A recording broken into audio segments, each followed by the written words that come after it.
Welcome to Med Spa Secrets. I'm Ben Chu. And I'm Jen Bullock. And today, we want to talk to you guys really about the lifeblood of any med spa, which is leads, new leads. And the concept of if leads can be bad leads or good leads. So, I mean, I guess really the first thing we should probably talk about is like, what is a lead, right? Let's describe it, let's quantify it. So, what do you think a lead is, Jen? Well, it's probably anything that's coming in, anybody that's trying to come into the practice. So whether it's somebody who's looking at your website and reaching out, somebody who's calling the practice, anybody who is engaging with you on social media. If you're running paid ads, somebody who responds to the ad and says, hey, I'm interested. Totally. I mean, it's somebody that raises their hand and says, yes, sir, ma'am, I would please like to know more about this amazing anti-aging thing that will take all of these years off of my face and make me super sexy. Please tell me. And they fall kind of into two sort of broad categories, as Jen kind of alluded to. There's really like your inbound leads, and these are people that are maybe searching for you on Google or like seeing you on social media, and they decide to take action. They're like, okay, these people clearly have something that I think I want in some capacity. I'm curious, so I'm gonna call them, I'm gonna email them, I'm going to maybe fill out a contact form on the website to have them get a hold of me. Those are people that have reached out to your med spa to create a new contact, and they're now a lead for your med spa, somebody you need to follow up with that could become a prospective patient of yours. And then the other category are your direct response leads. And that's when you're actively putting out something in front of them, in front of their face, whether it's an ad that pops up on social media, whether it's a mailer that shows up in their mailbox, but you're doing something proactively that's getting your med spa, usually a particular offer from your med spa, in front of them so that they can then raise their hand and say, yes, sir, ma'am, I would please like to know more. And at that point, you now have a direct response lead. So we kind of have those two broad categories of leads that are kind of the avenues by which leads are going to come into your business.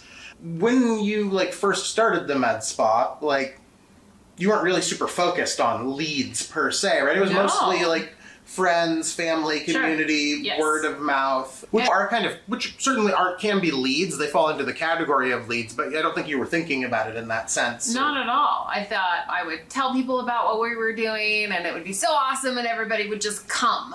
And there was a little bit of that. And then we built a website because everybody's got to have a website, right? Because that's a standard out there. And so I figured if we had a really good website, that would be good. We tried some Google ads and it worked a little bit, but I didn't really know what a lead was. I didn't know what to do except for try and book somebody for an appointment when they called or when they reached out. Certainly wasn't very good at following up with them because I didn't want to come off as desperate or feel like I was bothering them. So I really didn't know a lot about anything except for putting myself out there and hoping somebody would say, hey, I want to come see you. Right, but then you did that for a while and you wanted to grow more. Absolutely. More than what that was providing. So I think if I remember correctly, you be okay, so leads are a thing. I'm getting some amount of leads and new business from friends, family, word of mouth, having a website, all of that. But you knew you needed more, so you hired an agency, right? I did hire an agency, and at the time I didn't know anything about what the agency should be doing. And so I said, yes, I need help. And I paid them $3,000 a month. And I was supposed to be getting leads, but I didn't know anything about what a lead actually was or how I was supposed to get them. And I didn't know what to do with anything. And so for 4 months, I put out $3,000 a month and I didn't see any return on that. Right. And you did get leads, you got contacts, you got names, you got phone numbers, all of that, right? But you weren't really sure what to do with them. I had no idea. And they didn't really provide direction on what you should be doing with the leads that they were providing. And ultimately, I believe I heard you say something that I've heard a lot of other providers and a lot of other med spa utter the phrase, which is really kind of what this podcast episode is going to be about, but it was something along the lines of, and maybe this isn't word for word, but that I'm getting bad leads. Bad leads, absolutely. Because I thought if a lead was a real lead, that it would come to me and it would be hot and they'd be ready to buy. I think that's a conception that a lot of people have, and somebody raises their hand, via direct response or inbound, they're like, yes, sir, ma'am, I would please like to know more. And then they are not just like a lay down sale. Yes. And they don't just buy immediately. And then a practice or provider is feeling like, oh, well, I'm being provided with bad leads. Right. And there's a problem with that because there's no such thing as a bad lead, just like there's no such thing as a good lead. And ultimately, this problem falls into really the camp of mindset. And it is generally speaking, a lack of a trained mindset or lack of a positive mindset around follow-up and around sales and around marketing. And it's just so much easier to, instead of saying like, I failed to sell them, no, I didn't fail in anything. They were a bad lead. Right. Ultimately, if you don't like take it on yourself, there's nothing that you can do to make them not be a bad lead because they're the one that's bad, right? So like you have to be really diving in to learning sales, learning marketing data. You need to understand that like the vast majority of people need to see something about you or hear about you at least 14 to 16 times as different touch points before they're likely to ever even say, please, yes, I would like to know more. And at that point, they have just said, please, yes, I would like to know more. They're a lead. They have not committed to anything. And that doesn't make them good or bad. That just means that it provided you an opportunity to make them a new patient and to convince them that you can actually help them. Because honestly, like in the context of how we're talking about with med spas and brick and mortar locations, these are people that have raised their hand. It's not like you just bought a list of phone numbers of random people from some agency and you're cold calling them and begging them to come to the med spa. Like that's, maybe some med spas do that. I have never heard of anybody doing that. And that might be the only probable case for where you might be able to be like, this is a bad lead because like somebody gave you a list of people that are looking for like car mechanic services and you're a med spa. But if it's somebody that actually reached out to you that's like interested in an offer you've made maybe or services you have, like there's a reason that they're doing that. And it's because they have some sort of pain or distress or dissatisfaction that they believe that you can help them with. So they're not bad. They need help. And you can help them. Well, and the other thing that I think, so for me, like I was really like, oh, I don't want to bother people. But at the same time, on the flip side, being somebody who has answered and filled out contact forms, it's all about like, if I'm interested, I am interested. But if somebody reaches out to me at a time where I'm busy, I'm still interested, but not right now, right? And so it's really about when they hit me, when I have the space, that I am ready to sit down and interact with it. For myself, realizing that I'm busy, everybody else is busy, and even though I want it, you have to get me at the right time. I had to get really comfortable with that and be willing to continue to reach out in multiple forms, right? Because not everybody communicates the same way. I'm gonna do a text response or I'm going to do an email response. If you call me, I am not going to answer my phone because my ringer is never on. I've got a million things that are going on. And so having the multiple touch points is really, you just have to get comfortable with that and know that you should never stop reaching out until you hit that certain point, which you can talk about what that is, or somebody tells you to stop, right?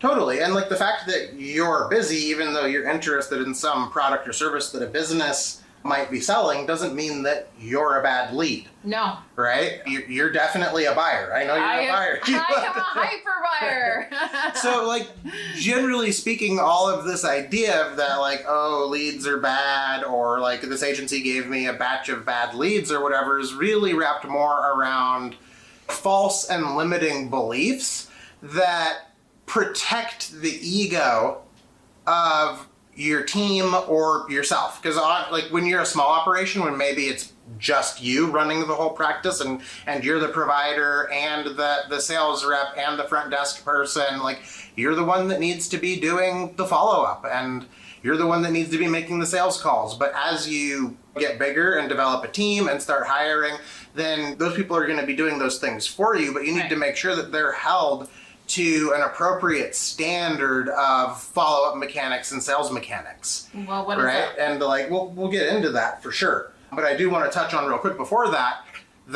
you don't want to give away all of your power. And I know I said this a little bit earlier in this episode, but I really wanted to hammer this home because this is super serious, because if it's the lead that is bad, there is literally nothing you can do about it if the leads are bad, except for not get leads, right? And then you are just not getting new business and not doing well. Like, there's no amount of training that you can do to make them not be bad. However, if you take it on yourself and say, okay, like, this person clearly reached out to me because they do have a problem, and somewhere I'm messing up. I don't have enough sales training. I don't have enough understanding of persuasion and human dynamics. I'm not doing enough or the right type of follow-up in order to actually get the person when they're ready to talk to me about their problem, so that I can then do all the sales voodoo that I need to do to actually bring the solution to them. And a point in case, we, at least when I started getting involved with the practice, we track all the metrics, right? And you might want to go back and view the episode about KPIs, but we track our close rates. We know how many leads we get. We know what each lead costs us. We know how many of those leads convert into paying patients after going through our follow-up process. And I would say we went from being in the bottom 20th percentile of med spas up into the top 5% of med spas by really owning that the sales problems are on us. And then we can do things like remedial training days, bring in experts, all sorts of different things to make us better and stronger at follow-up at sales. Right. And then you have all the power. Then the ball's in your court, right? And then you too can close 7 out of every 10 leads that you talk to, which is our average close rate. And like, you're never going to close 100% of all leads. Like, that's just simply never going to be a reality. But if you don't take extreme ownership of the dynamic and put it all on yourself, all on your team, then there's nothing you can ever do to get better or to fix it.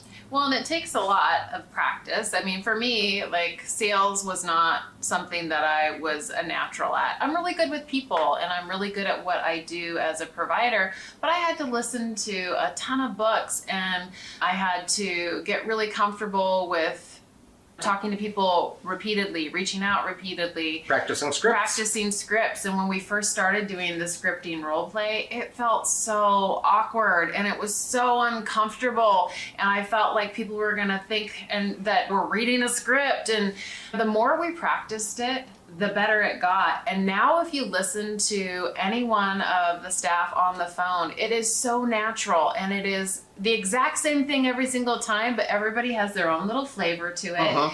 And it works, and it's comfortable, but you have to go through the uncomfortable stuff to get to the place where it is just natural. Totally. And like, we're not super unique in that regard.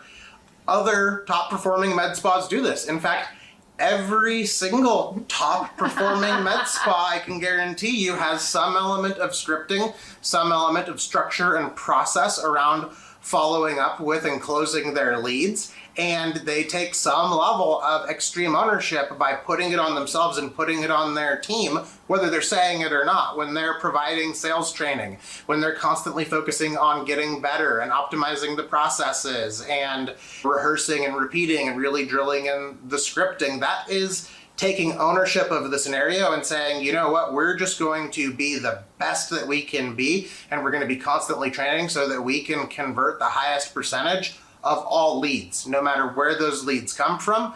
And it's going to be us, that it's going to be on us, right? Like, if we didn't sell them, that's our failure to sell them. And it's okay to fail a little bit and fail a little bit, like, sometimes. Again, you're never going to hit 100%, but you need to take ownership, and the ball needs to be in your court.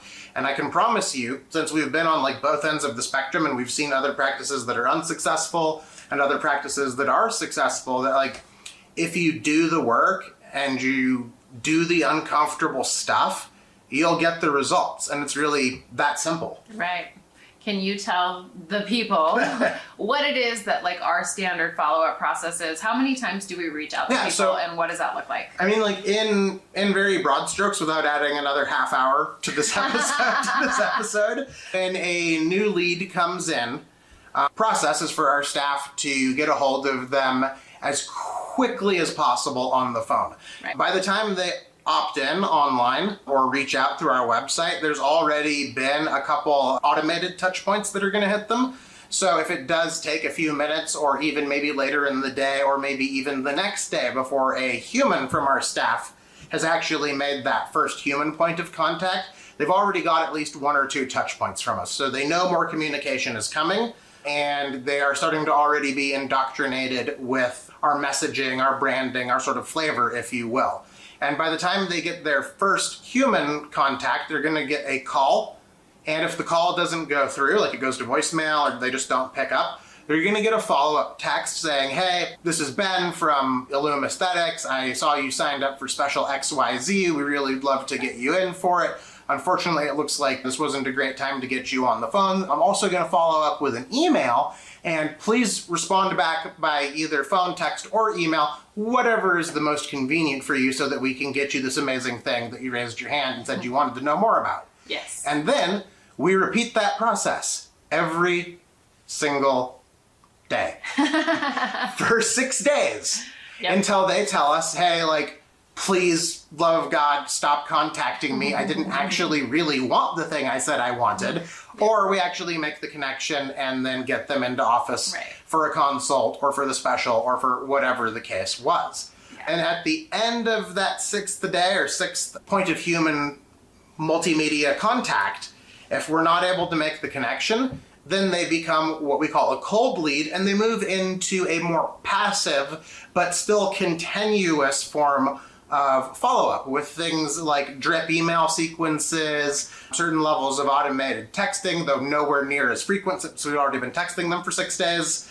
And then eventually you will see a good number of those leads when they're finally ready to take action because you're still following up with them, still communicating with them. They will then finally come into the spa and become a patient. Right. So in very broad strokes, that's kind of what our general follow-up process is that allows us to experience no such thing as bad leads and maintain a very high close rate on leads that lets us continue to grow as a practice to this day. Yeah. So if you got any value out of that, if you're going to start following up with your leads and taking extreme ownership about it and saying that there is no such thing as bad leads, please hit that thumbs up or like button and subscribe so that we can tell you all sorts of more cool tricks and tips about how to run your med spa. All right. Thanks, you guys. Bye.